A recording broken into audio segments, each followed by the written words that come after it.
తెలుగు వారి number 1 choice Telugu matrimony.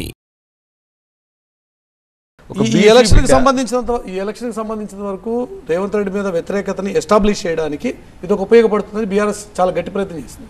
ఎందుకంటే bulldozer కావాలా, కార్ డెవలప్మెంట్ కావాలా అనేటువంటి ప్రచారం దగ్గర నుంచి మొదలు పెడితే ప్రతి చోట కూడా రేవంత్ రెడ్డి మీద విపరీతమైన వ్యతిరేకత ఉంది అనేటువంటి ఒక చాలా స్ట్రాంగ్గా ఒక మెసేజ్ పంపించే ప్రయత్నం చేసింది.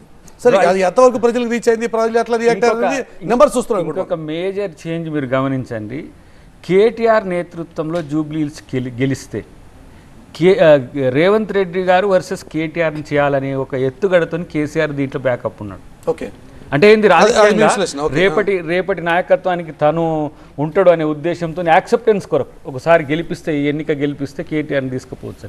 కానీ నేనేమంటున్నా అంటే 119 నియోజకవర్గాల ఎన్నికలు ఎట్లా చేసినో నేను ప్రత్యక్షంగా చూసిన నేను ప్రచారంలో కూడా తనతో కలిసి వెళ్ళినా కాబట్టి అప్పుడు కంటెస్ట్ చేయలేదు కాబట్టి చాలా స్ట్రాటజిక్గా ఉండడం ఒక ఎత్తు అయితే ఆ రోజునే అంత బలంగా ఉండి కొన్నిట్లలో మేము చేయలేకపోయాం. 15-20 సీట్లు ఇంకా గెలవలేకపోయినాం. అక్కడ వివిధ కారణాలు ఉన్నాయి. కానీ దీన్ని మేము హైదరాబాద్లో మీరు south Telangana, north Telangana, urban తెలంగాణను చూస్తే హైదరాబాద్లో చాలా బలహీనంగా ఉన్న పరిస్థితుల్లో మమ్మల్ని అందరినీ కూడా హైదరాబాద్కే అలర్ట్ చేసిండు. ఎమ్మెల్సీలో అయినా, ఇప్పుడు వెంకట్ అయినా, నేనైనా, విజయశాంతిగా ఇక్కడ లీడర్షిప్ లేదు. హైదరాబాద్లో ఒక 20 సంవత్సరాల నుంచి లీడర్షిప్ లేదు. బట్ హైదరాబాదే కేంద్రకంగా మనం చేయబోతున్న అభివృద్ధి ఉన్నది, నాయకత్వం పెంచాల్సిన అవసరం. లీడర్షిప్ గురించి మాట్లాడితే నవీన్ ఒక మంచి లీడర్ అని చెప్పాను. ఎందుకంటే రేపటి రోజున ఇప్పుడు పీజీఆర్ గారు తర్వాత ఆ రోజున హైదరాబాద్ బ్రదర్స్ అని చెప్పి శశిరెడ్డి గారు, పీజీఆర్ గారు ఉన్న టైం నుంచి మొదలు పెడితే ఆ తర్వాత ఒక వ్యాక్యూమ్ క్రియేట్ అయింది. ఎందుకంటే పెద్ద లీడర్లు ఎవరు, ముఖేష్ గౌడ్ గారు పెద్ద మనిషి అయిపోయిండు, ఇంకా మిగతా నాయకులు కూడా కొంచెం సమస్యలు ఉన్నాయి. అది అడ్రస్ కూడా చేసింది.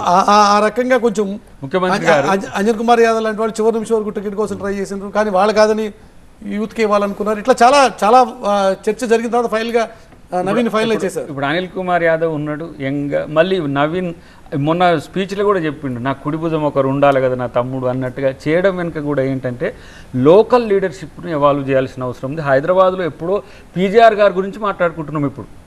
ఇప్పుడు 20 years బ్యాక్ లీడర్షిప్ని కూడా అంటే హైదరాబాదు ఒక పద్ధతి ప్రకారం తగ్గిపోయినాం. ఎందుకు అనే దాన్ని ఇప్పుడు హైదరాబాద్ను డెవలప్ చేయడంతో పాటు లీడర్షిప్ను కూడా న్యూ లీడర్షిప్ని చేయాలని ఒక ఆలోచన తనకు ఉంది.